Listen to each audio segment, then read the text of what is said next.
사랑합니다. 옆에 분들과 인사할까요? 사랑합니다. 축복합니다. 인사하겠습니다.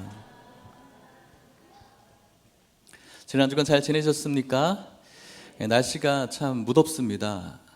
어제 우리 여름 성경학교 아이들이 이제 물놀이도 하고 바깥 행사도 이렇게 했는데 교회 안에 있다가 또 잠시 마당에만 가도 얼마나 후덥지근하던지 참 무덥더라고요.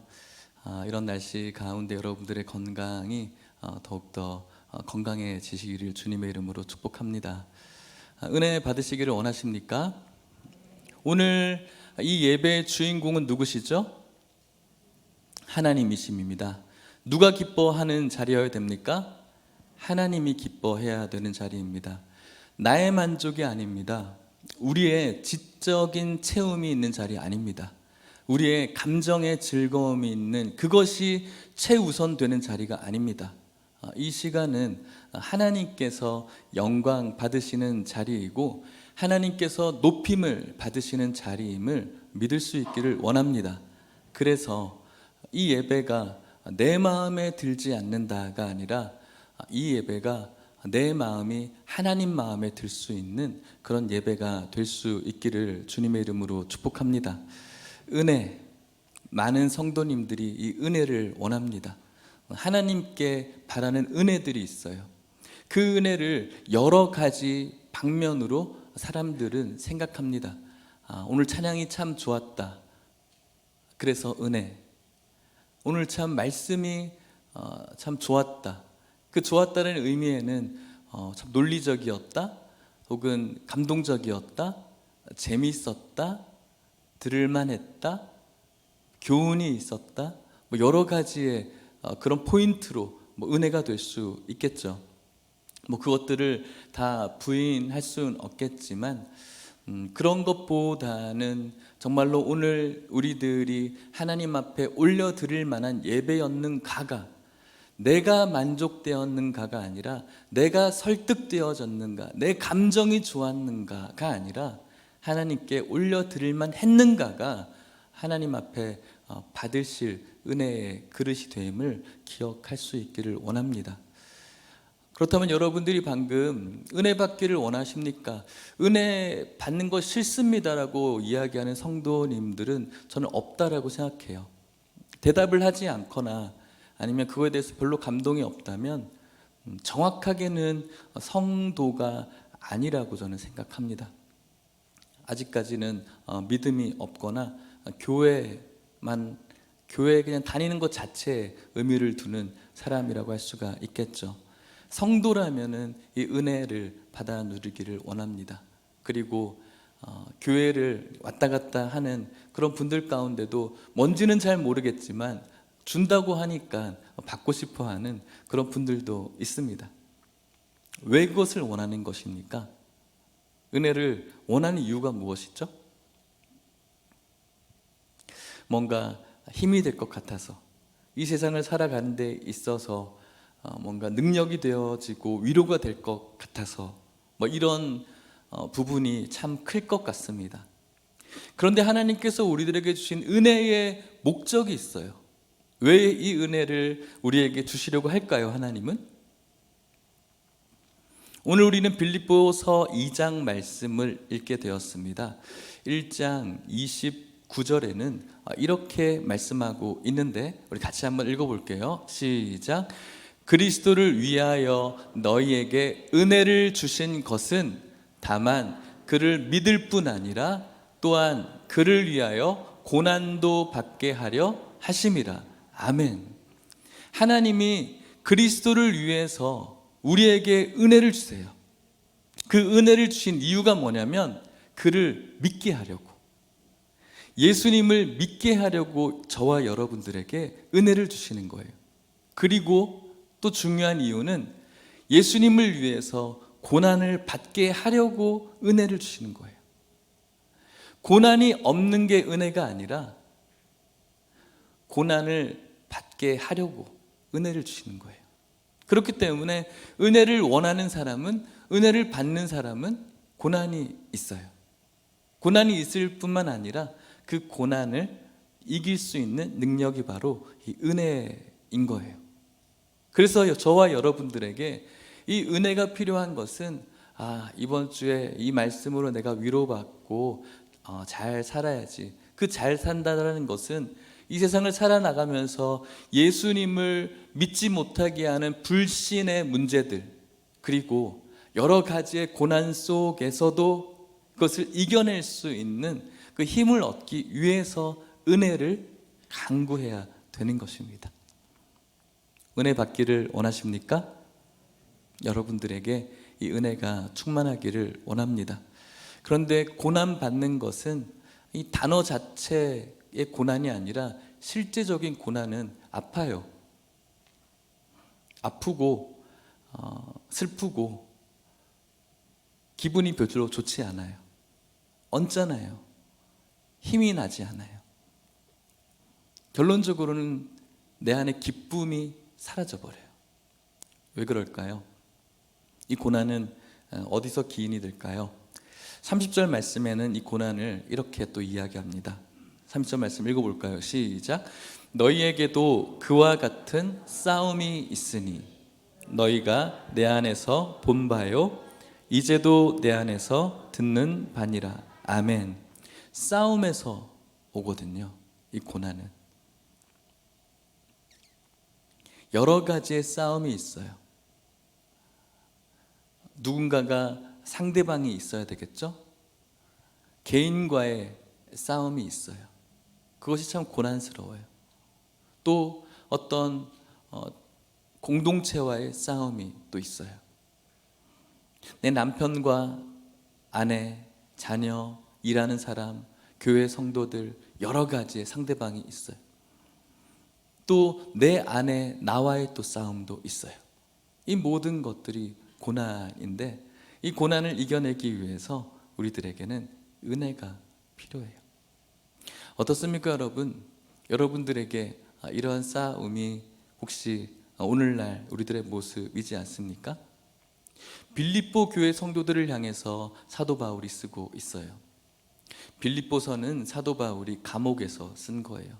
그럼에도 불구하고 여러 가지 기쁨에 대해서 사도 바울이 빌립보 교회 성도들을 향해서 권면하고 있어요. 감옥에서 기쁨을 말하다. 빌립보 교회 성도들에게 이런 싸움이 있었고 또 고난이 있었고 결국은 그들에게 기쁨이 사라져 버린 겁니다. 여러 가지 사람들이 존재했거든요. 유대 공동체, 즉 이스라엘 공동체 사람들과 또 헬라, 로마 공동체 사람들이 모여서 교회를 이루었어요. 그들이 가지고 있는 또 신관이 다를 수가 있거든요. 분쟁이 일어나죠. 남자와 여자들이 함께 예배를 드리고 또 상전과 종이 함께 예배를 드려요. 또 여러 가지 영향력을 가지고 있는 사람들끼리 자신들의 또 헤게모니 싸움을 하게 되어지겠죠. 그렇다 보면은 그 안에 여러 가지 싸움들이 일어나게 됩니다.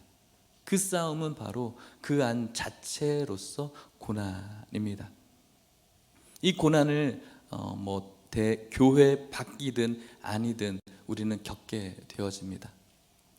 오늘 이곳에 있는 성도님들 중에서 교회 밖에서의 어떤 고난을 그리스도를 위한 고난을 얻는 분들도 있겠지만 또 교회 안에서 여러 가지 문제와 어려움으로 또 고난을 겪게 되는 분들도 있고 또 이곳에 있는 성도님들 중에서는 이 고난이 없는 사람들도 있어요. 이런 싸움이 없는 사람들도 있어요. 어떤 사람이 이런 싸움과 고난이 없는 사람일까요? 늘 은혜에 충만해 있는 사람은 이 고난이 이 고난을 빨리 이겨낼 수 있는 그런 사람이라서 없는 것처럼 보이겠죠. 그리고 이 고난이 없는 이런 싸움이 없는 사람은 어떤 사람들일까요? 교회 안으로 들어오지 않는 사람들. 그냥 교회를 아무런 의미가 없다고 하긴 좀 그렇지만은 그 교회와의 관계를 가지려고 하지 않는 사람들. 그래서 대형 교회에서 그냥 수천 명의 사람들 중에 한 무명으로 있는 것을 편애하죠. 왜냐하면은 조금 깊숙이 들어가면은 받을 상처들이 있을 수가 있거든요. 그렇게 실제적으로 경험도 해봤고, 또 여러 가지 매스컴에서 이런 목사들, 저런 목사들, 장로들, 성도들 이런 분열되어지는 모습, 내가 교회 안에 들어가면은 저런 꼴 보기 싫어서 나는 더 이상 교회 안으로 더 안 들어가 하는 분들도 있어요. 이해합니다. 그런데 그것은 성경적이진 않아요.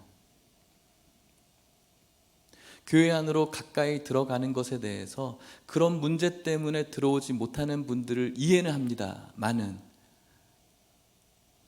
성경적이지 않아요. 왜냐하면은 교회는 예수님께서 이 땅 가운데 주신, 주님께서 창조하신 공동체예요. 그리고 그 공동체인 교회가 해야 될 많은 일들 중에서 중요한 것이 있는데 바로 코이노니아, 교제이거든요. 그렇기 때문에 교회 안으로 들어와서 교제를 하지 않는 것은 성경적이지 않은 거예요. 복음적이지 않은 것이죠. 교회 안으로 들어오면은 두 가지의 교제가 시작되어져요. 한 가지의 교제는 내 마음과 맞는 사람들과의 또 좋은 교제들이, 재밌는 교제들이 있어요. 두 번째 교제는 내 마음과 별로 맞지 않는 사람들과의 전쟁 같은 교제가 있어요.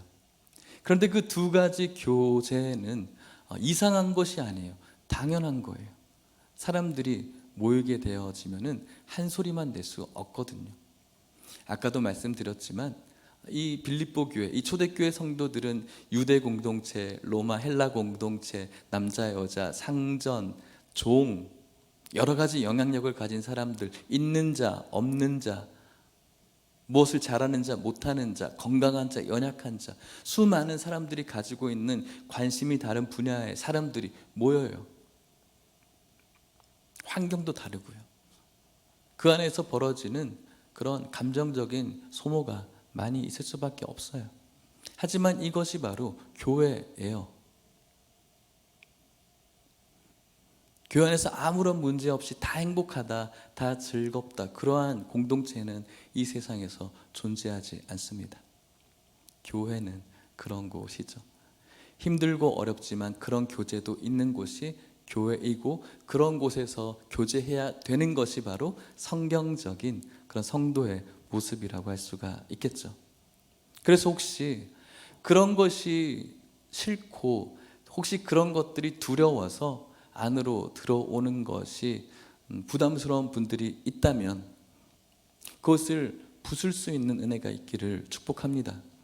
성경적이지 않아요. 목회자로서 여러분들에게 드리는 교훈입니다. 성경적이지 않습니다. 그렇게 교제함으로 인해서 여러 가지의 싸움과 고난이 있을 수 있겠지만 하나님께서 은혜를 주시거든요. 그 은혜를 받아 누리기를 원하신다면 그런 교제가 필요한 것입니다.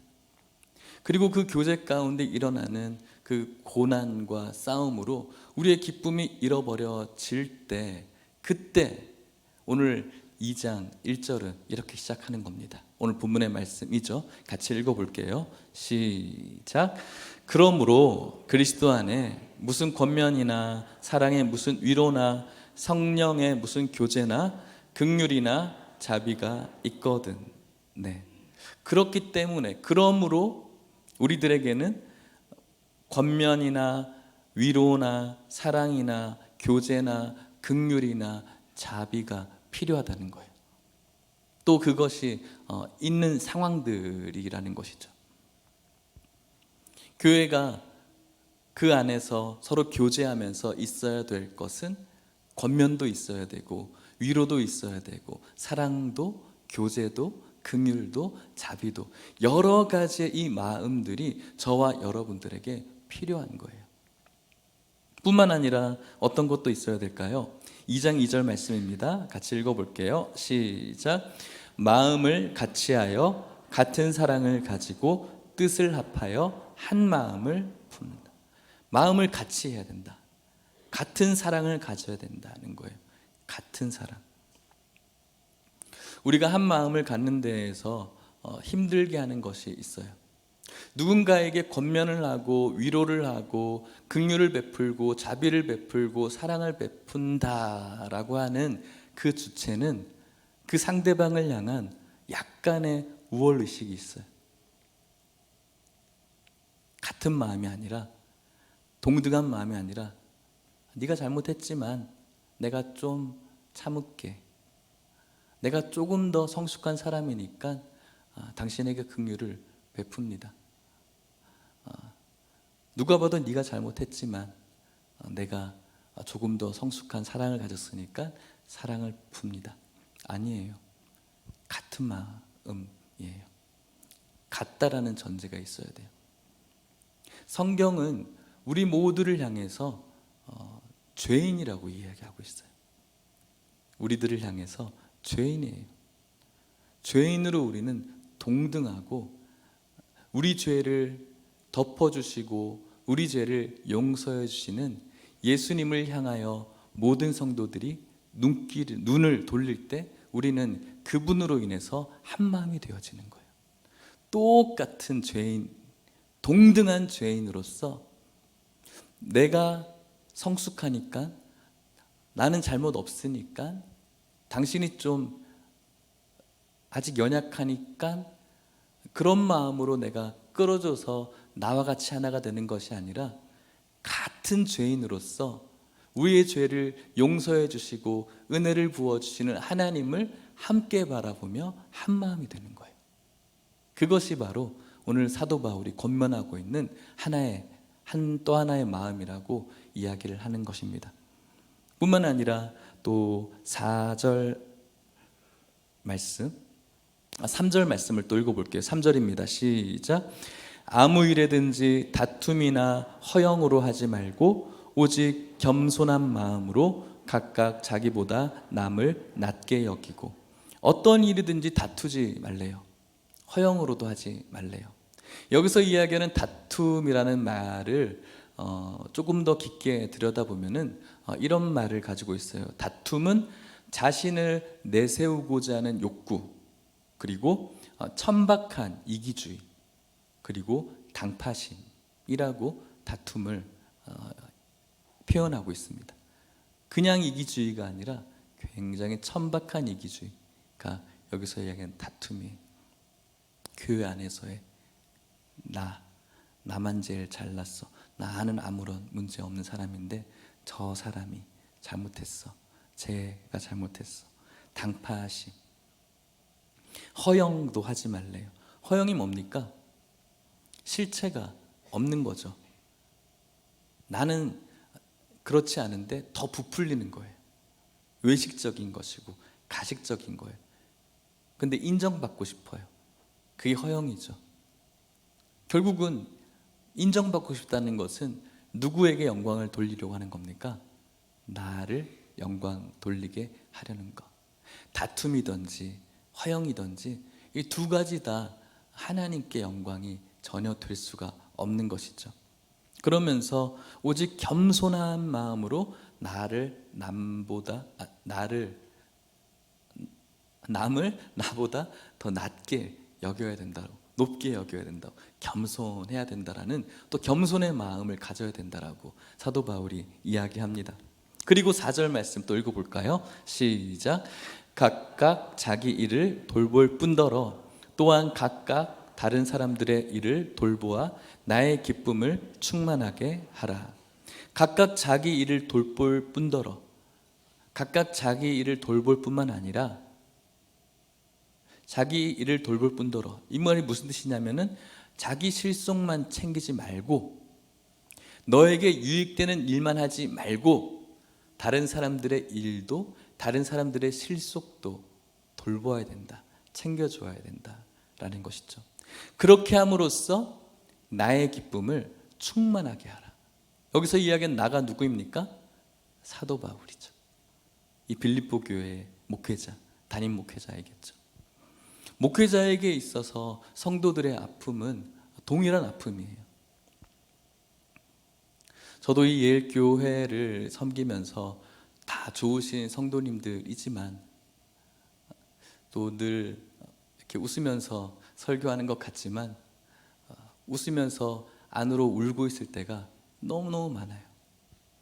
성도들의 고난이 저의 고난인 것처럼 생각이 들고, 성도들의 아픔이 내 아픔인 것처럼 생각이 들고, 성도들이 뭔가 잘못됐을 때 꼭 내가 잘못해서 잘못된 것처럼, 성도들이 육체가 연약해질 때 꼭 내가 기도 못해서, 또 내가 뭔가 못해서 아픈 것처럼, 그래서 성도들의 또 어떤 분쟁이나 분열이나 싸움이나 그런 것들 역시 저를 굉장히 고통스럽게 하는 것이죠.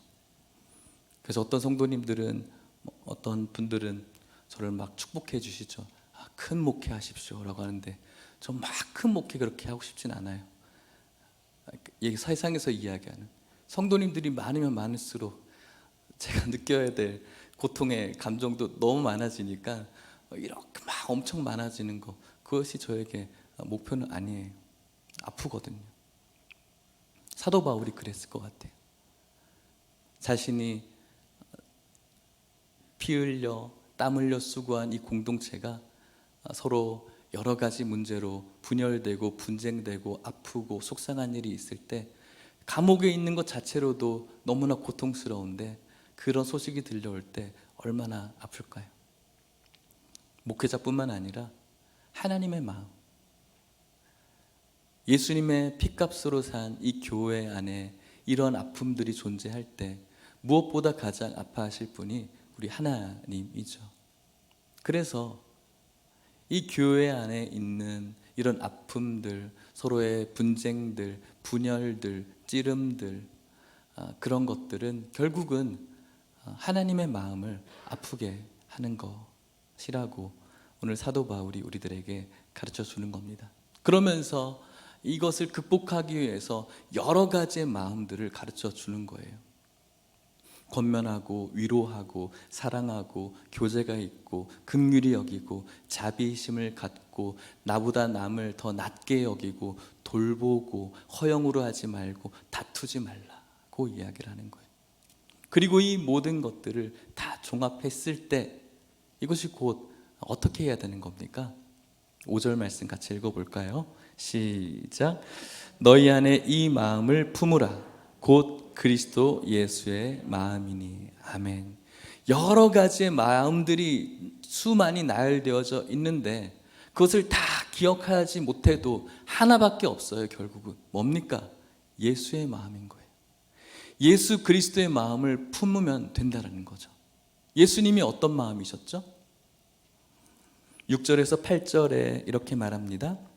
또 같이 한번 읽어볼까요? 시작.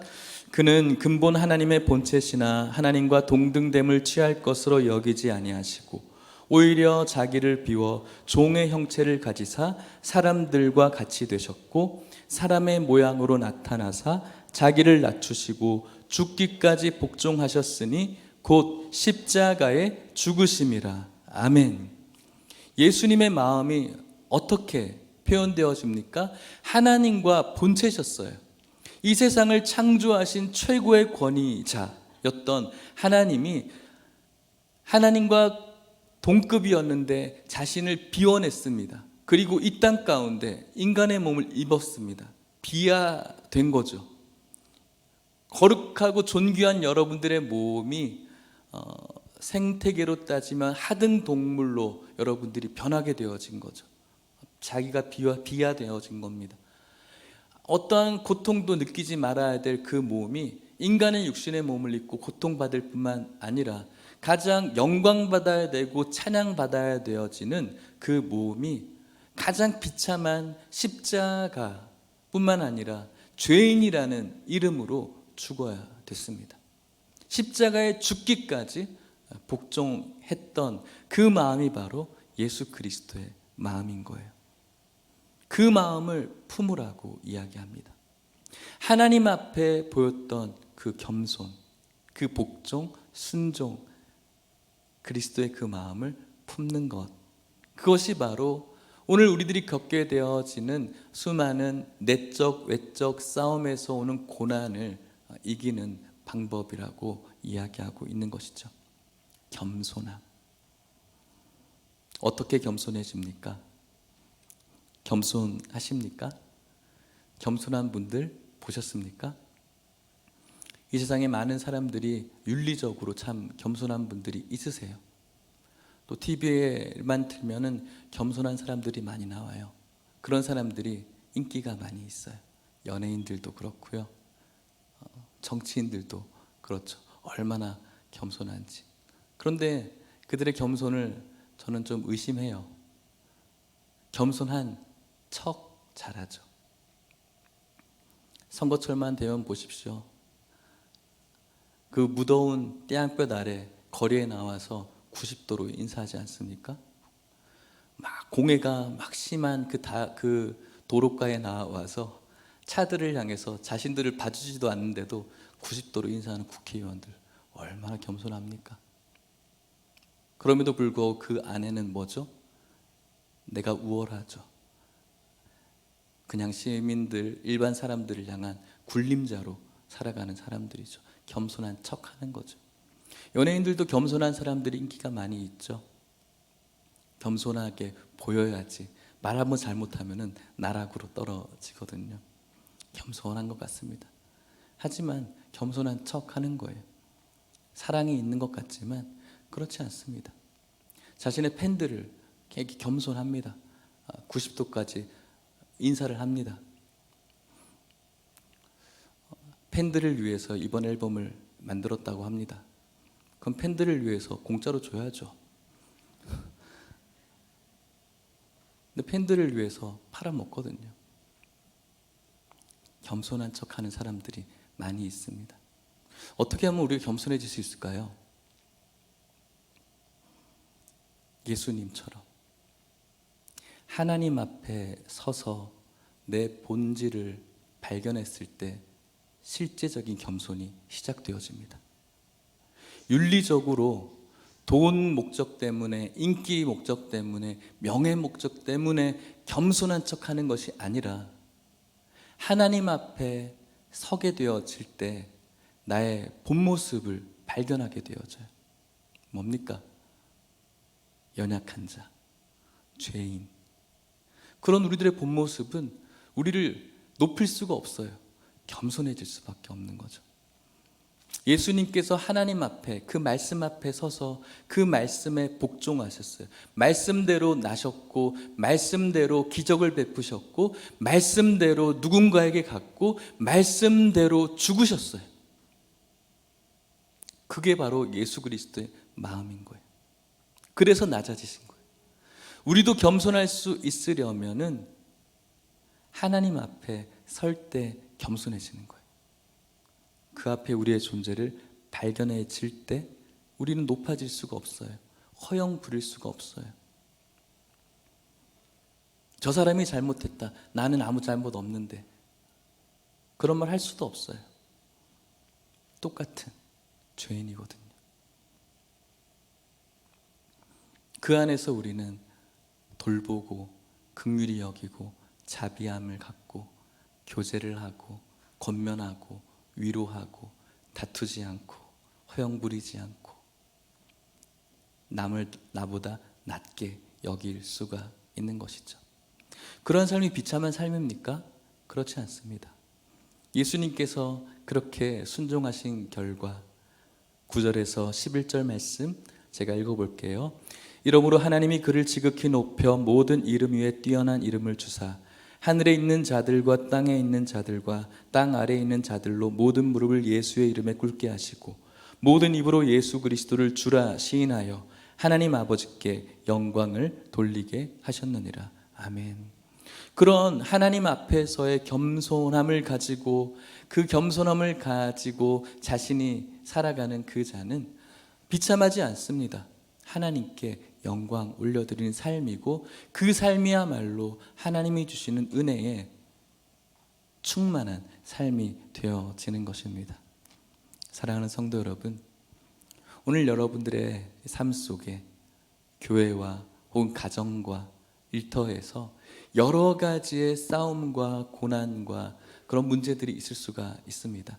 그리고 그것을 해결하기 위해서 여러 가지의 마음들을 오늘 이야기했습니다.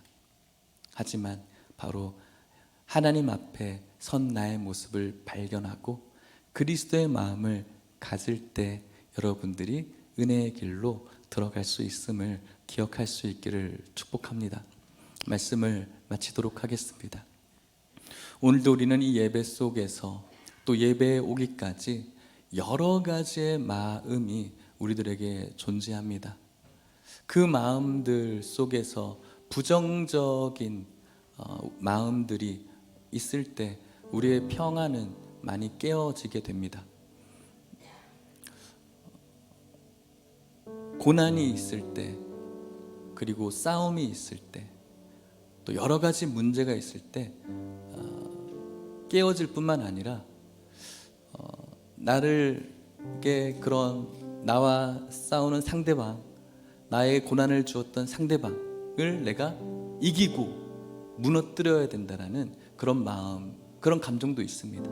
그리고 그렇게 내가 이기고 나면 내 마음이 꼭 평안이 있을 것 같습니다. 그런데 여러분, 그 마음은 세상에서 이야기하는 마음이고 그 마음에 속지 말아야 됩니다. 그리스도의 마음을 품는 것. 그리스도를 본받아라는 책이 있어요. 토마스 아켄피스가 쓴 고서인데 여러분들이 읽어봤으면 좋겠어요. 그리스도를 본받아라는 책에서 이런 이야기를 해요. 평안, 마음의 참된 평안은 욕망을 채울 때 오는 것이 아니라 욕망을 대적할 때 찾아온다. 내가 누군가를 이기고, 내가 우리 공동체가 저 공동체를 이기고, 우리 편이 저 편을 이기고 해야 평안을 찾아오는 것이 아니라 내 안에 있는 그 대적을, 내 안에 있는 그 욕망, 이기고 싶어하는, 갚고 싶어하는 그 욕망을 대적할 때 오히려 평안해진다는 거예요. 어떨 때 그것이 찾아올까요? 십자가 앞에 섰을 때 우리에게 찾아오는 욕망을 대적할 수가 있어요. 오늘 여러분들의 마음속에 여러 가지의 마음들이 있을 것 같아요. 오늘 이야기했었던 좋은 선한 마음들을 해야 될 것이라는 그런 마음, 긍휼하고 자비가 있고 위로가 있고 권면이 있고 돌봄이 있고 남보다 낮게 여기고 해야 되는 그런 여러 가지의 마음. 오늘 말씀의 제목이 무엇이죠? 심 플러스. 저는 심플이라고 부르고 싶은 거예요. 여러 가지의 플러스 되어져 있는 여러 가지 마음들이 있어요. 해야 될 여러 가지의 마음들이 있어요. 어떻게 다 하지? 그런데 그 마음은 심플해요. 단순해요. 뭡니까? 예수 그리스도의 마음을 품으면 되는 거예요. 이것도 해야 되고 저것도 해야 되는 여러 가지의 것들, 마음들이 우리들에게 꽉 차서 힘들 필요도 없어요. 단 한 가지만 이야기하고 있는 거예요. 그러므로 이 마음을 품어라.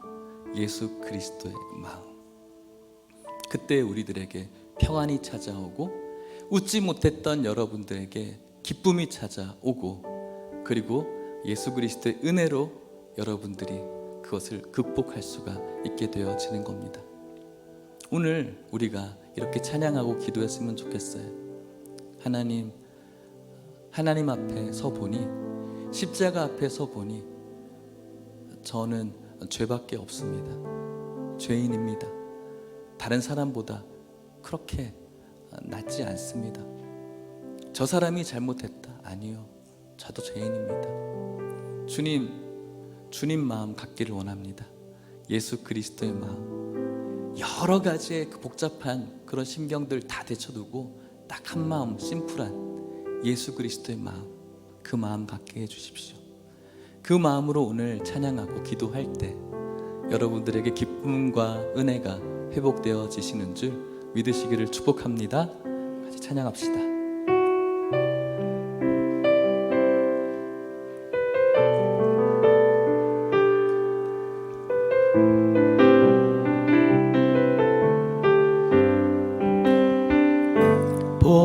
보소서 주님. 나의 마음은 선한 것 하나 없습니다. 그러나 내 모든 것 주께 드립니다. 사랑으로 안으시고 날 새롭게 하소서. 보소서 주님. 나의 마음은 선한 것 하나 없습니다. 그러나 내 모든 것 주께 드립니다. 사랑으로 안으시고 날 새롭게 하소서. 주님 마음 내게 주소서. 내 아버지 주님 마음 내게 주소서. 나를 향하신 주님의 뜻이 이루어지도록 이 마음을 품으십시오. 그리스도의 마음입니다. 주님 마음 내게 주소서.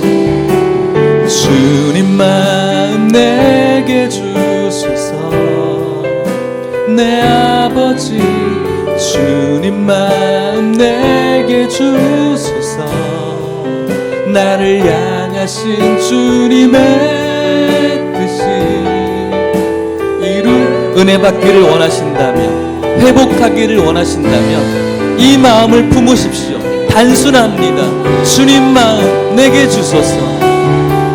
주님 마음 내게 주소서. 내 아버지 주님 마음 내게 주소서. 나를 향하신 주님의 뜻이 오늘 여러분들의 머릿속에 있는 수많은 산만한 마음들을 다 비워냅시다. 그리스도의 마음 달라고 고백합시다. 주님 마음 내게 주소서. 주님 마음 내게 주소서. 내 아버지 주님 마음 내게 주소서. 나를 향하신 주님의 뜻이 이루어지도록 주님 마음 내게 주소서. 기도합시다. 많은 마음들이 플러스가 되어져 있습니다. 오늘 여러분들의 마음속에 부정적인 마음들도 많이 플러스가 되어져 있어서 오늘 여러분들의 마음에 기쁨과 평안이 깨어져 있진 않습니까? 혹은 여러 가지 그것을 극복하기 위한 좋은 마음들이 너무나 복잡해져서 무엇을 할지 몰라 하고 있진 않습니까? 심플합니다. 너희 마음에 이 마음을 품으라. 예수 그리스도의 마음이니. 주님 마음 내게 주십시오.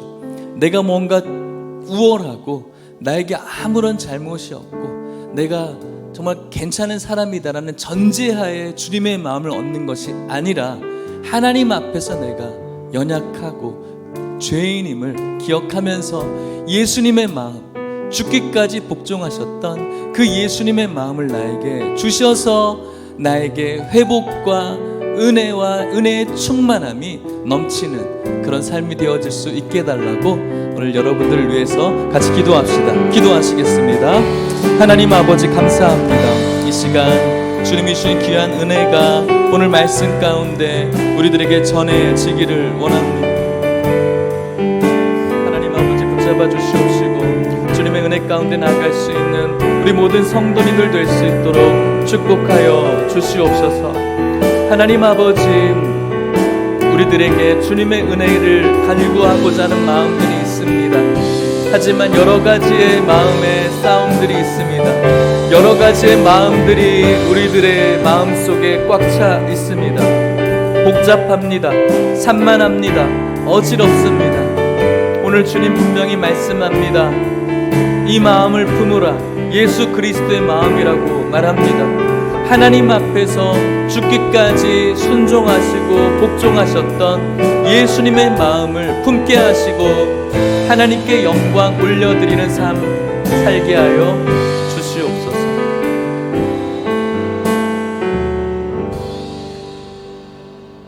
좋으신 하나님 아버지, 하나님의 은혜를 감사합니다.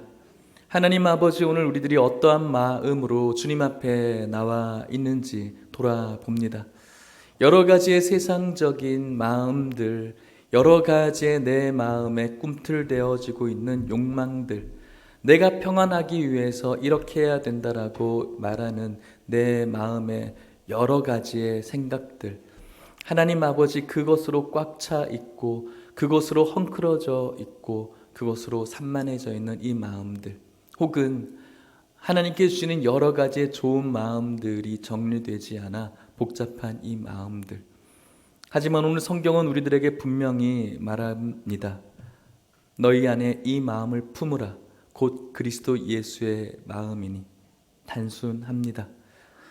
죽기까지 하나님 말씀 앞에 순종하고 복종하셨던 예수 그리스도의 마음을 품고 오늘 우리 안에 있는 모든 삶 속에서 주님이 주시는 기쁨과 은혜가 넘치는 그런 축복된 삶 살아갈 수 있도록 오늘 이곳에 있는 모든 성도들을 축복하여 주시옵소서.